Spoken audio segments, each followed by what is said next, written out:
you and hear all about as you show me all that I must do.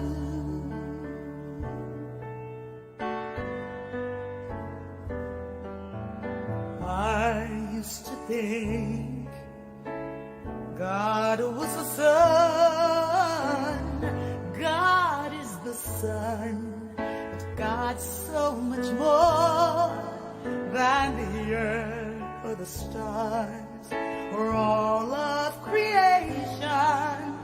God is creator, all in all, needing us to shine its light as me, as you. So use me, oh God. I stand for you and hear all about as you show me all that I must do. All that I'm saying is, command my hands. What must they do? Command my life.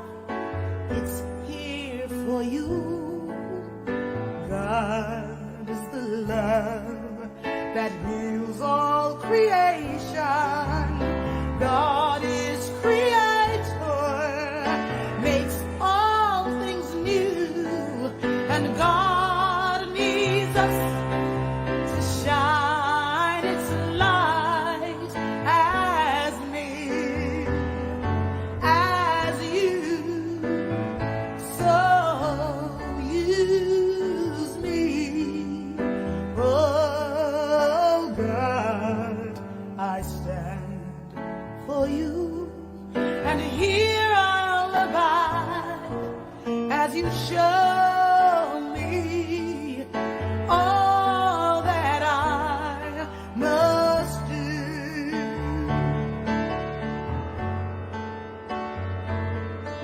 And God needs us to shine its light. God needs us to shine its light. God needs us to shine its light as me, as you. So use me, oh God. I stand for you and hear all about as you show me all that I must do. Show me all that I must do. Show me all that I must do.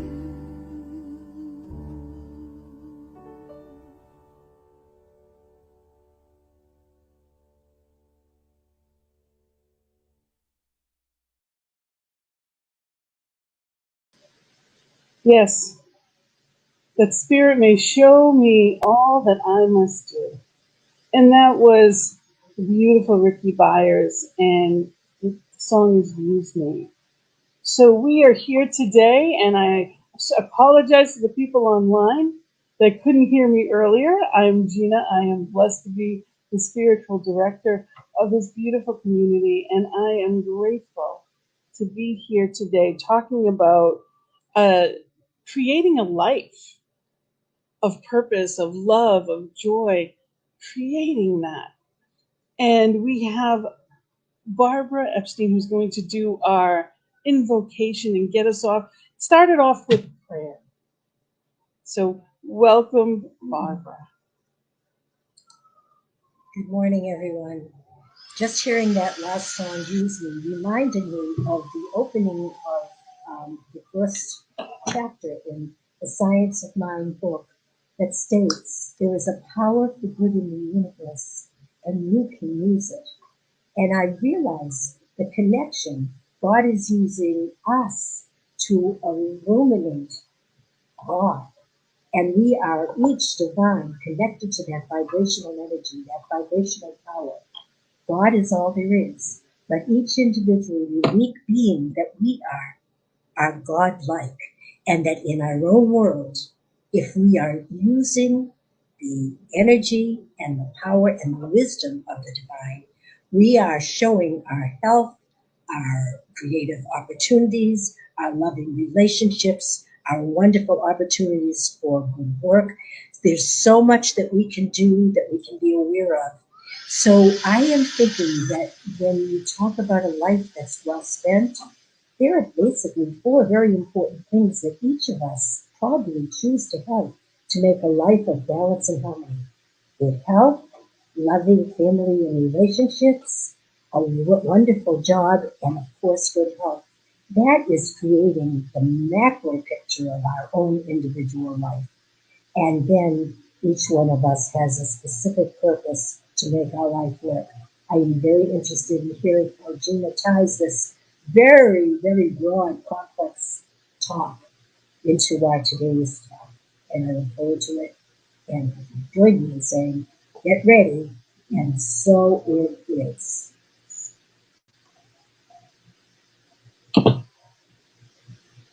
Thank you so much, Barbara.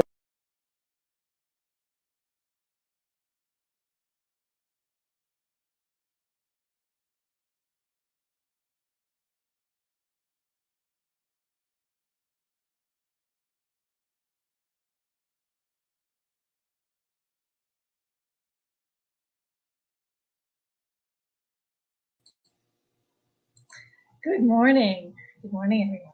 Yes, this is such a huge topic, has been mentioned. And when Gina said that creating a life that matters is the theme, wow, I didn't know what to do. But I looked at my in my space.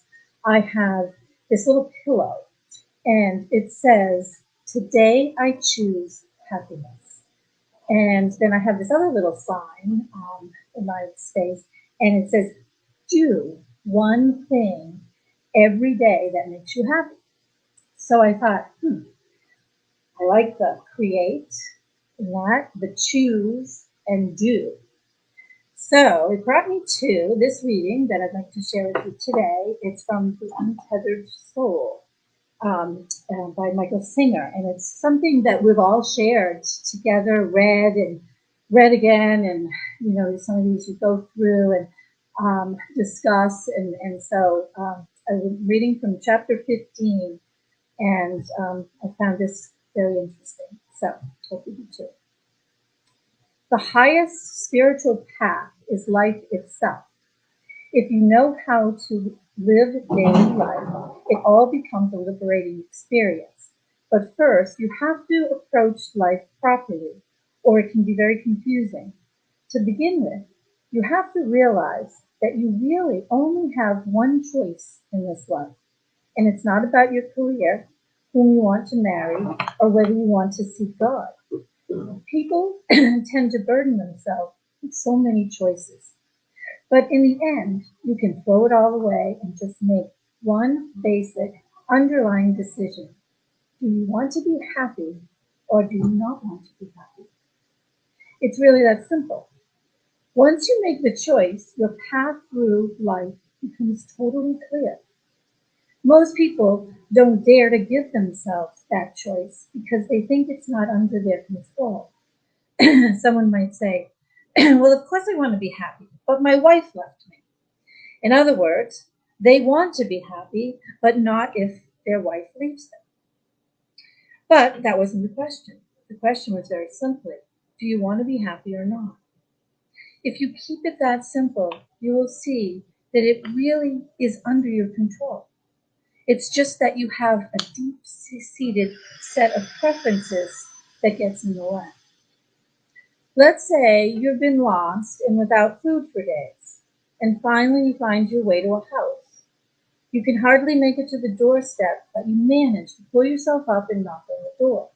Somebody opens the door, looks at you, and says, "Oh my God, you poor thing, do you want something to eat?" What would you like? Now, the truth is, you really don't care what they give you. You don't even want to think about it. You just utter the word food. And because you really mean it when you say you need food, it no longer has anything to do with your mental preferences. The same goes for the question about happiness. The question is simply, do you want to be happy? If the answer is really yes, then you say it without qualifying. After all, what the question really means is, do you want to be happy from this point forward for the rest of your life, regardless of what happens? Now, if you say yes, it might happen that your wife leaves you, or your husband dies, or the stock market crashes, or your car breaks down on an open highway at night. Those things might happen between now and the end of your life. But if you want to walk the highest spiritual path, that when your answer is yes to that simple question, you might really mean it. There is no ifs, and, or buts about it. It's not a question of whether your happiness is under your control. Of course it's under your control. It's just that you don't really mean it when you say you're willing to say happy. You want to qualify it. You want to say that as long as it doesn't happen, as long as this doesn't happen, or as long as that doesn't happen, then you're willing to be happy. That's why it seems like it's out of your control. Any condition you create will limit your happiness. You simply aren't going to be able to control things and keep them the way you want them. You have to give an unconditional answer. If you decide that you're going to be happy, and from now to for the rest of your life, you will not only be happy, you will be enlightened. Unconditional happiness is the highest technique there is. You don't have to learn Sanskrit or read any scriptures. You don't have to renounce the work to the world.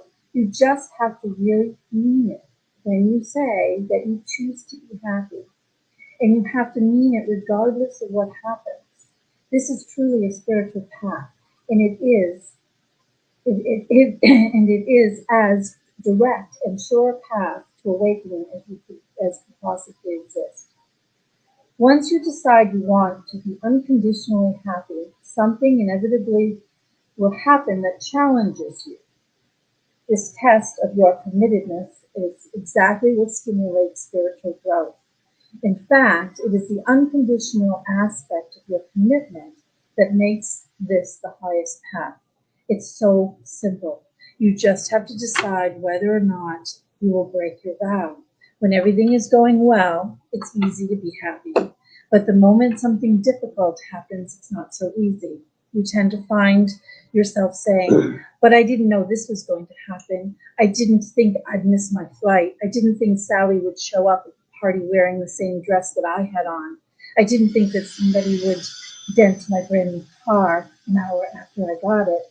Are you really willing to break your vow of happiness because these events took place? Billions of things could happen that you haven't even thought of yet. The question is not whether they will happen. Things are going to happen. The real question is whether you want to be happy regardless of what happens. The purpose of your life is to enjoy and to learn from your experiences. You were not put on this earth to suffer. You were not helping anybody by being miserable.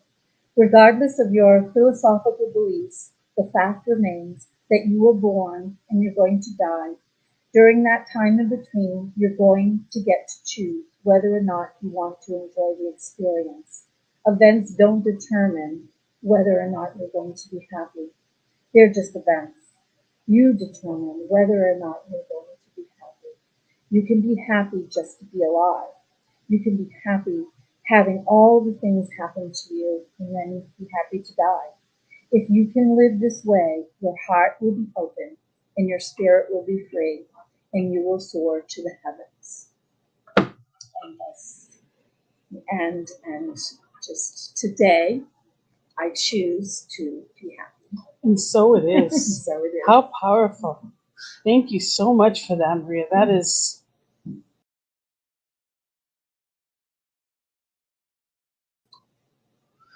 Events do not choose what it is that makes us happy. It so often in life, don't we go through that, and just aren't we often in that place of going with whatever's going on in the day, what we see on the news, things that may upset us. Isn't it amazing to think about the fact that we always have a choice? So I'm going to play another song right before we start the message, and this one is actually from Karen Drucker, and it is beautiful, true, and divine. Because yes, you are. As you get prepared for the message, may you take these words in and really recognize them as well.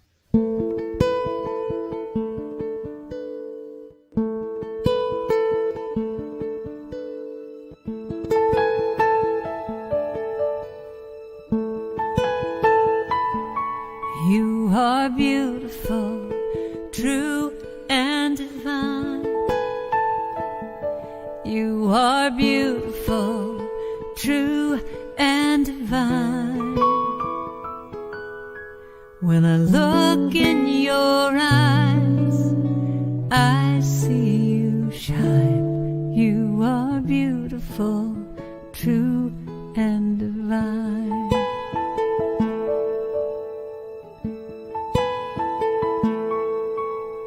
Can you see the beauty you are?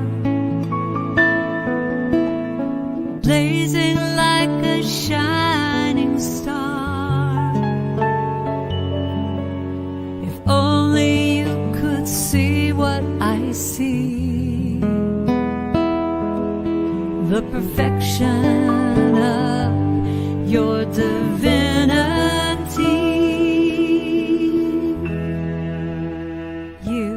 Are beautiful, true and divine. You are beautiful, true and divine. When I look in your eyes, I see you shine. You are beautiful, true and divine. Know that there are times when you doubt the effect of all you give out. Everyone who knows you agrees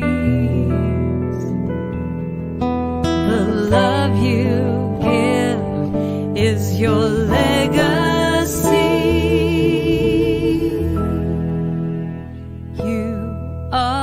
Beautiful, true and divine. You are beautiful, true and divine. When I look in your eyes, I see you shine. You are beautiful, true and divine.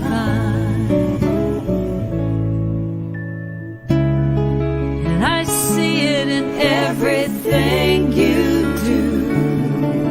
I see it in you. I see it in you. I see it in you. Are beautiful, true and divine.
Creating a life that matters.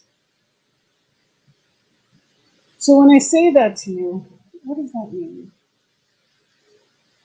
Knowing that you are beautiful and divine. You are divine. What does it mean to you?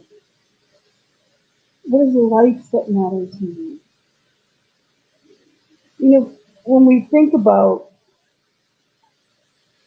for me, when I've read someone's eulogy, and I've done that a couple of times, we review their lives and we talk about what's important, what mattered in their life. Never once is there ever that a bill was late. Never once was it what they didn't get to. It was what was important in their life. So if we lived our lives backwards, and instead of thinking would have, could have, should have, looked at just what was important, would we live differently? See, children don't know all the stuff we know. They don't have the burdens of life or the things that we were taught to feel as burdens. Because whether or not they really are is a choice. There are some people that feel burdened financially, emotionally, even spiritually, depending upon what your background is, depending upon what your beliefs are. There's so many different aspects to it. See, we are in this place of living everyday wonder this year. That is our theme. So let's be in the wonder of work this month, which is where we are. And we spoke last week rather, we spoke about the difference between work and vocation. So work was something that we did, but vocation has a suitability. It's a particular thing that we do. It's not just about employment. It is fit for us. It's what we're meant to do. So let's talk about that a little bit. What am I meant to do? What is my vocation meant to be? And now, it doesn't necessarily, another thing that's important about that is realizing that your vocation isn't necessarily what you do for a living. It's not what brings you money necessarily. A vocation is a calling. Vocare is to call in Latin. So what is that call for you? What do you love? What is important to you? All of these things are the questions that I would love for you to come away with today. I would love for you to be in a place of asking yourself, what do I want from my life? Am I happy? That's the first one I would ask you. See, this topic to me, I've been a life coach for over a decade. So there's so much in this. This is what I do. This is what I love. This is my passion, is to help people find their own passion. So the first thing I can say to you is, it already is. When you're creating a life that matters, number one, you already have. You matter. You are important. You're not just important to your family. You're not just important to your friends or your spiritual community. You matter. Spirit created you. You are the beloved. Oh God. Shining through your eyes is spirit. You matter. So the first step to creating a life that matters is simply knowing you already do. You're already there. You don't have to qualify. You're already there. There's no race to run. There's no prerequisites in life. You were already born with everything you needed. Think of every child you've ever held in your arms and the infinite possibility within them. They didn't have to qualify. They were born pure love, and they will always be pure love.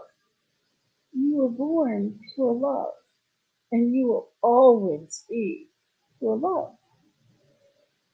So when we start with that, and first thing with that too is you need to really feel it. Because I can say those words to you, but do you believe me? There's a lot of people that when they start reading and practicing affirmations, they can't handle it. They can't look in the mirror and say kind words to themselves. So the first step is to start saying them, whether or not you believe. Surrounding yourself that know that truth about you. And eventually you will come to believe them if you don't already. So your life matters. It's really internalizing and understanding that. Every word you say, every action that you take matters. Not just to you, but to the world. See, there's only one. And if there is only one, everything that I put into this one or take from it matters. So if I shine light, love, joy, happiness into the world, if I am an instrument of peace, which I choose to be, every action I take matters. If there were a scale of good or bad, experience-wise, it would matter. I'm tipping the scales in the way that I choose to. I loved the reading, Maria, and I loved when we talk about, and Barbara, you were talking about the areas of our lives that really matter. Do we live from them? Do we live for them? We're talking about work, and it's absolutely very important, and I do believe that. We have this calling. We have this voice within us. Vocation's not a title or a role, just occupation. It's the quiet yes whispered to the soul. Are you living from that quiet yes? Or are you in the busyness in the background? What is that quiet yes telling you? So I invite you to just take a breath and be with that. What is your quiet yes leading you to? When you think of vocation, a lot of people just think work and they think, well, if I've retired, then I don't have to think about anything like that. Well, if you've retired, you have all the more time to really be in a place of choice. What are you putting into the world? How are you living? How are you enjoying it? How are you celebrating your life? Okay, we have these roles that we play. Because society tells us, as a child, you're supposed to go to school, you're supposed to learn to fit in, basically, is what we try to teach them. We're not meant to fit in, we're meant to stand out. So being in that place, how do I live from that space? How do I choose differently to live from that space? There's a concept that I love, and I've loved it from the beginning. I first heard it from Wayne Dyer when he talked about Dharma. Dharma is a certain way of living that is aligned with the grand plan of humanity. So that grander picture, what is your purpose? In Hinduism, right way of living. In Buddhism, cosmic law and order. And then, sorry if I, in Sikhism, it's path of righteousness. So the grand plan for humanity, what is your plan? You have, just like a thumbprint, you have a purpose that's no one else's, that no one else has the skills and the gifts you were born with. When we hear a choir, everyone has a different voice. They may be singing different parts, but if everybody sounded the same, we wouldn't need a choir. There wouldn't be different types of music. We are meant to be different, and we are meant to stand out, not fit in. So by the time we get into our 20s, we're just looking for that right job.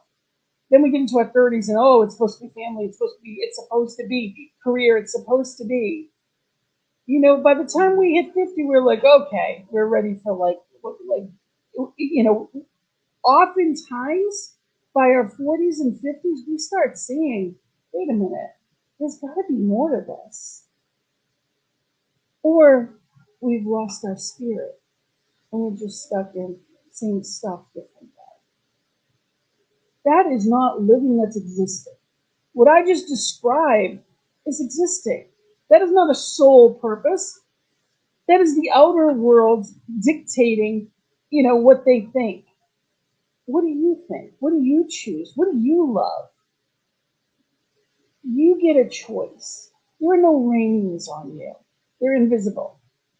You get to choose to set yourself free. What does that look like? What does that feel like? There are amazing things in life that you can choose. There's a voice that doesn't use words. Listen. Listen. That's Rumi. So what does that bring up for you? I love the concept of unconditional happiness. I believe joy, that innate quality of divine, which means that it's always there. I believe that. That is the purpose. That is the guide. If it feels good, you're in the right direction. I say that all the time. I talk about the rumble strip of life. If it feels good, you're driving along fine. If it doesn't, you've hit that bump. You're in that rumble strip. Seek alternate route. Get back to center. And it doesn't mean center of a lane that someone else created. That center is right here, right now. It's right within you. Your soul knows exactly. And it sings when you're in that right space. And it doesn't when you're not. We have an intuition within us that tells us who we're meant to be around. It tells us the direction we're meant to be in. But so many of us have stopped listening. Sometimes life goes in the direction we expect, and sometimes it doesn't. There are plenty of things that happen in life that no one would expect. And some people, their lives touch millions. And this week, Queen Elizabeth II, when she's transitioned, and, so many people have come out and to talk about all that she did. I'm not, wherever you stand on anything political, it's not about that. This was a woman who never planned to be queen. She never wanted to be queen. And I'm not saying I have no personal account of it, but many times over, it's been said she's gone out of her way to do what was right for her. I read a quote. It said something that she said, I wish Jesus would come again in my lifetime, that I may lay the crown of his feet. That humility that I have heard in different ways. Now, is it all there is? No, but I'm just saying that's the life of someone that realizes there's something bigger than just her there. And that's why she was special. She lived that life as herself to the best that she could. And she touched a lot of people for 70 years. Now, I think of that and I think somebody watched you 24/7. Everything you did. I think she was 96. For 96 years, you didn't have peace. That in itself is a sacrifice. But you get to choose, no matter whether that's your calling or if your calling is, a teacher that changes lives every day, every student.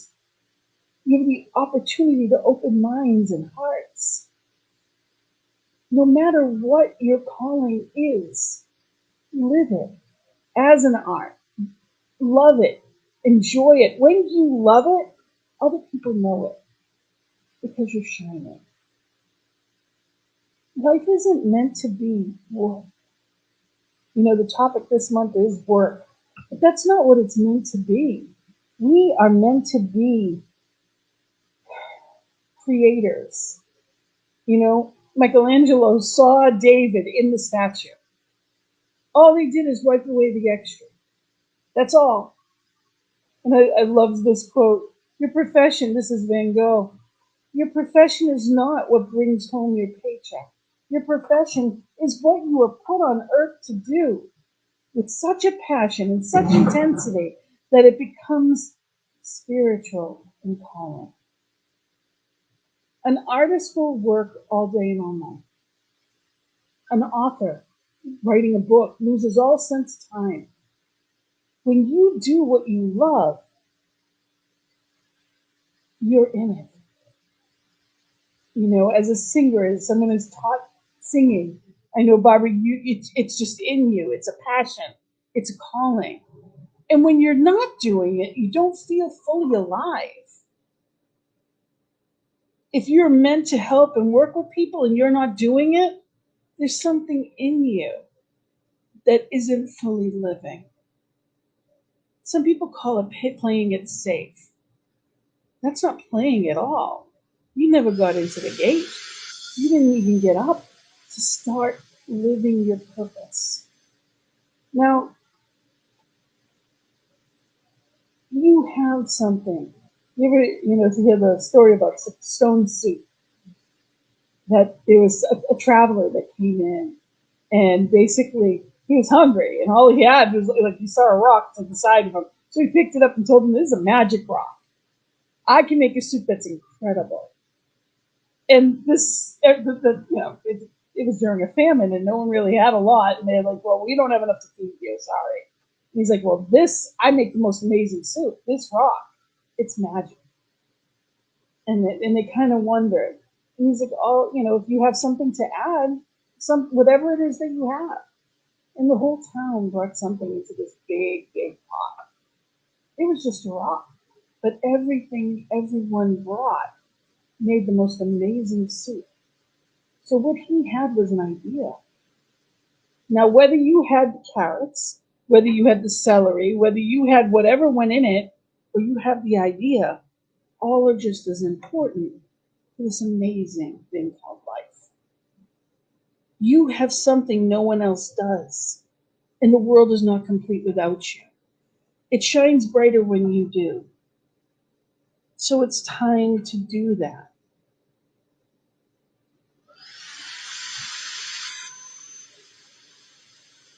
This is by Steve Bow. So God's gift to us is more talent and ability than we could ever express in one lifetime. Our gift to God is to develop as much of those talents as we can and abilities as we can in our lifetime. So what are your talents? What are your gifts?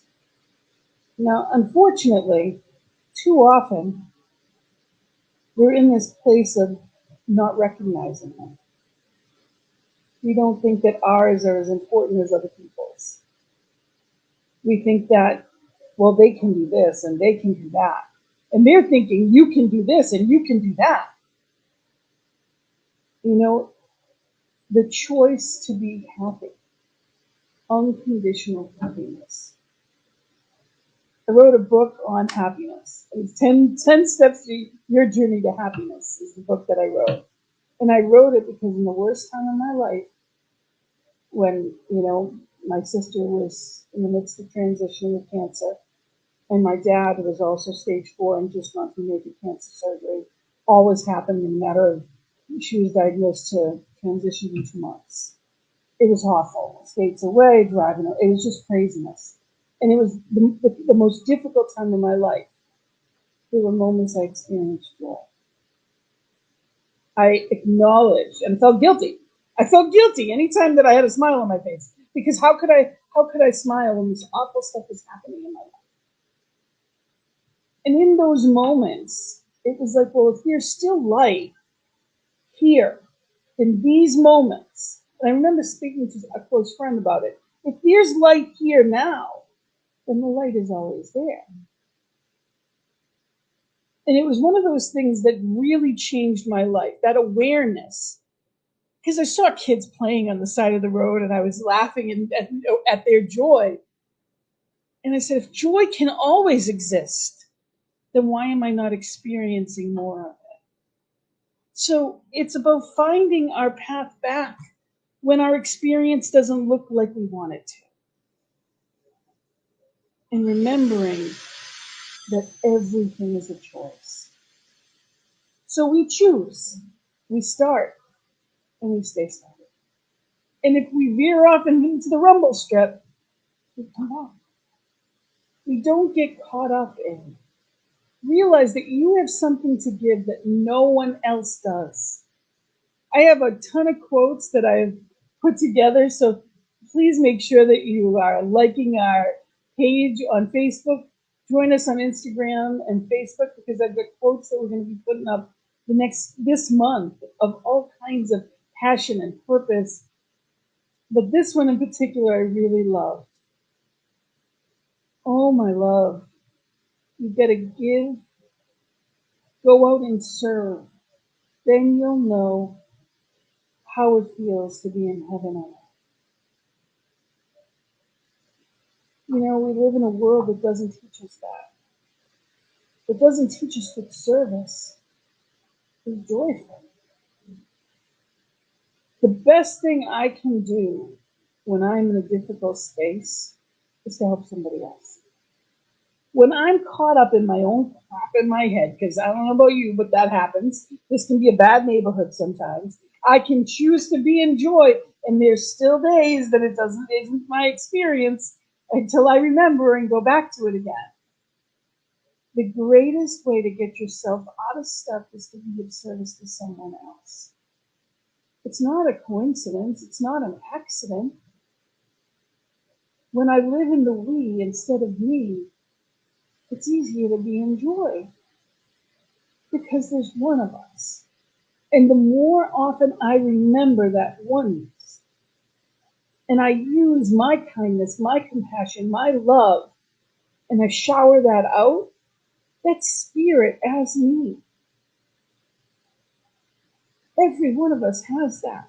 When we're using our divine attributes, when we're using the best of us, we're experiencing it. So we may be doing it for someone else, but we're experiencing it. You can't give love without being love.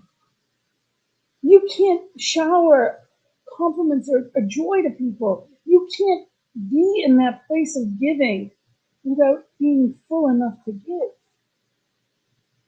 There is light because you're shining. But your light grows. Just like when you start a fire, when it's going, the more it's going, the bigger it gets. So the more love you give and show and allow, the more that it grows. So living a life that matters has nothing to do with your bank account. Don't get me wrong. This is an abundant universe. I claim all of my birthright. And, abundance is part of that. So I fully accept all aspects of it. But that's not all that matters. It can help to be able to have the freedom to do what I choose to do. But I always have the freedom to do what I choose to do. It didn't come with a price tag. We were born with it. There are people that go off and live their dream. And there are people that don't. The biggest difference is the choice.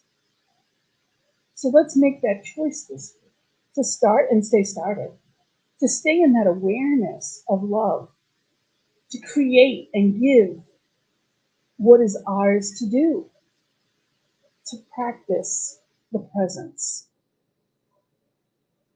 and allow that vocation, whatever that calling is, allow it to live and breathe and grow. Let's be fearless this week. Let's celebrate that life that we're here with. So I am so grateful to all of you for being here for this message today. And I'd love for us to go into our affirmation. And if you could say it with me. I honor divine by living well and shining my light every day. And one more time, let's say it again. I honor divine by living well and shining my light every day.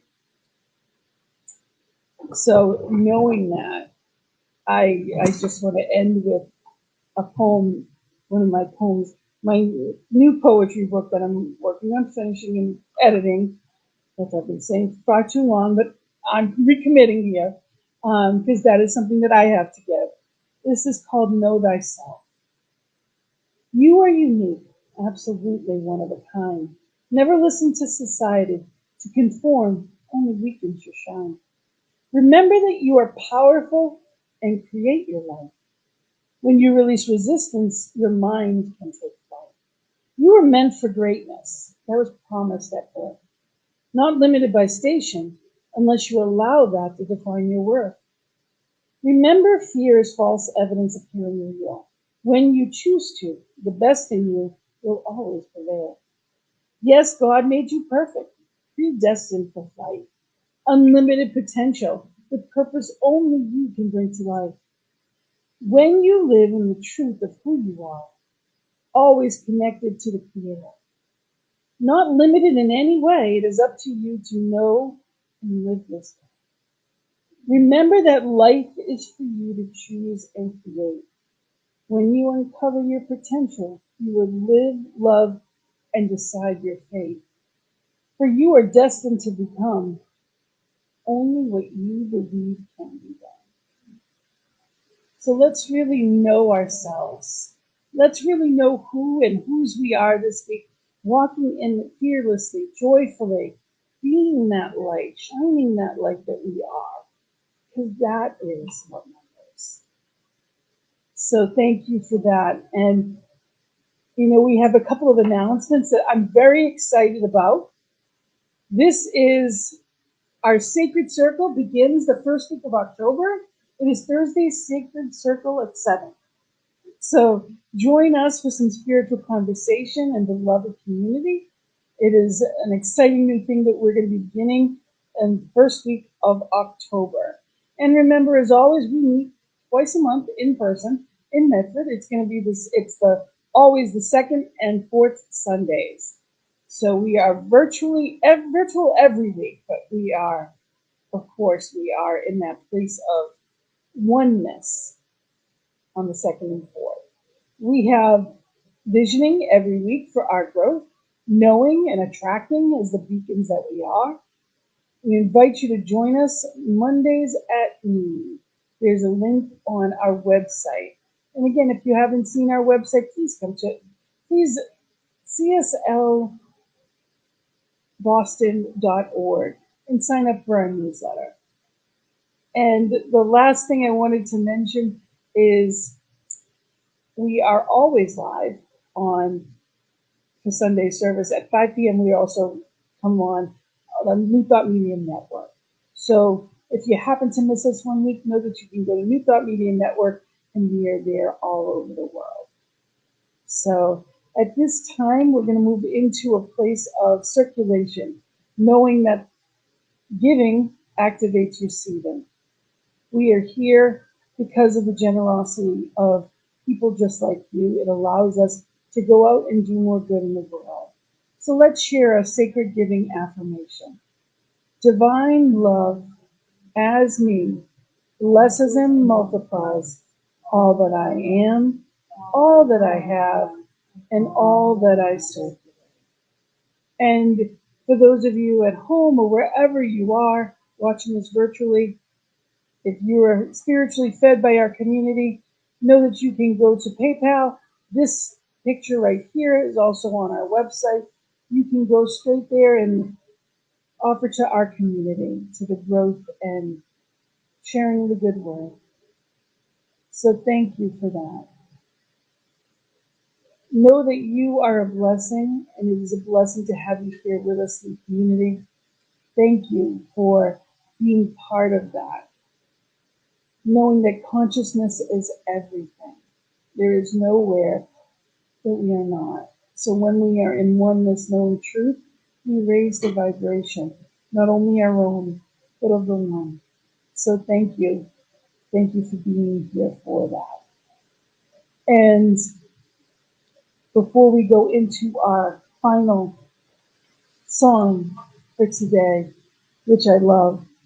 I invite you to just sit back and be, and receive these words of prayer.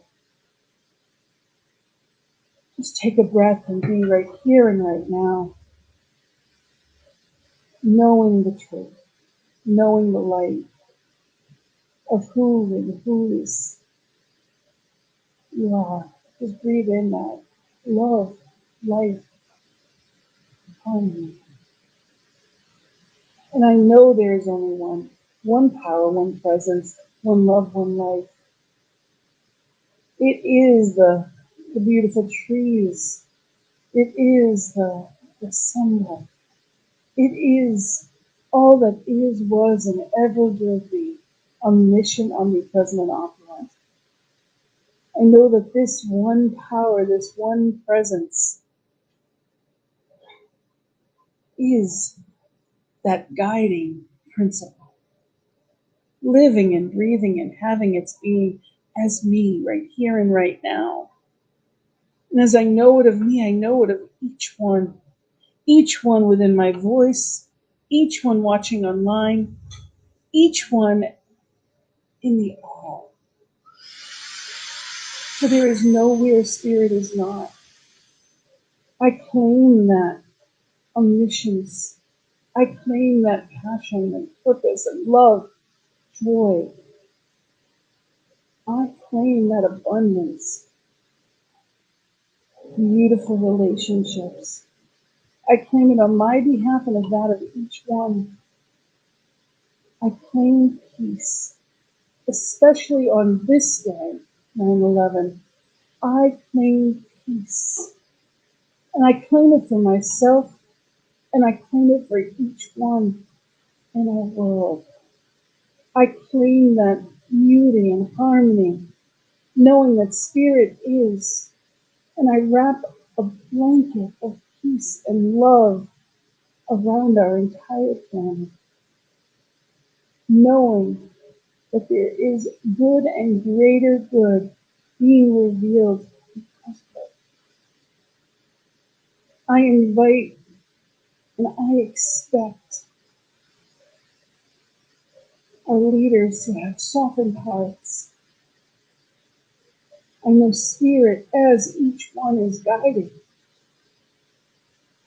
And right here and right now, I know there's power in this word.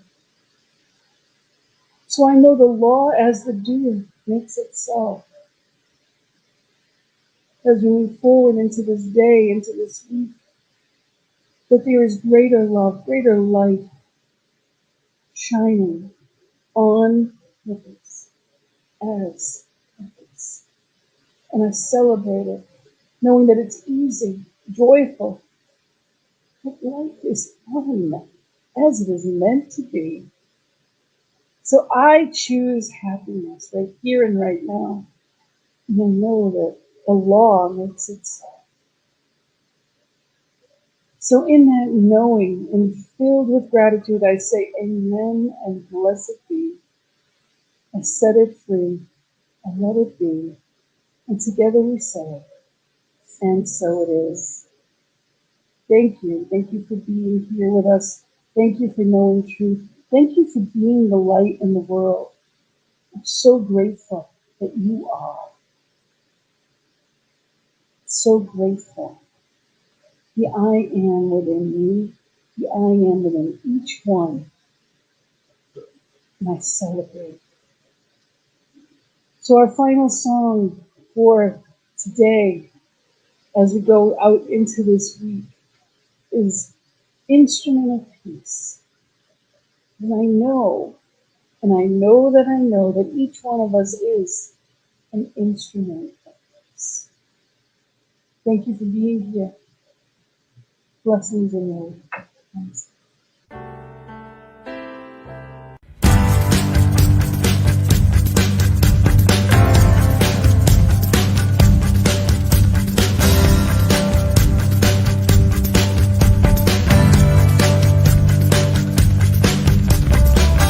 Make me an instrument.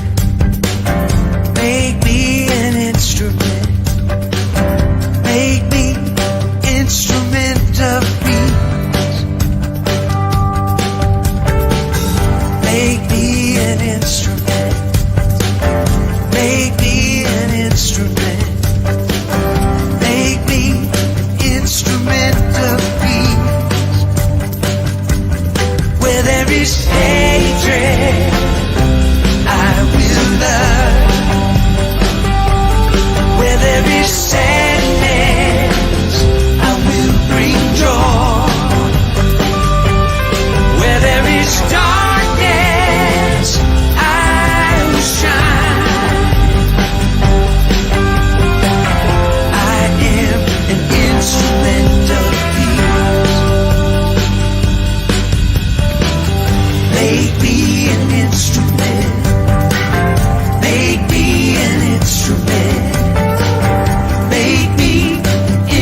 is darkness, I will shine. I am an instrument of peace. Make me an instrument of peace. Make me an instrument. Make me an instrument. Make me an instrument. Make me an instrument of peace. Make me an instrument of peace. Make me an instrument. Make me an instrument. Make me an instrument. Make me an instrument. Make me an instrument of peace. Where there is hatred, I will love. I will love. Where there is sadness, I will bring joy. I will bring joy. Where there is darkness, I will shine. I will shine. I am an instrument of peace. Let there be peace. Make me an instrument of peace. Let there be peace. I am an instrument of peace. Let there be peace. Let there be peace. Make me an instrument of peace. Make me an instrument. Make me an instrument. Make me an instrument. Make me an instrument. Make me an instrument of peace. Make me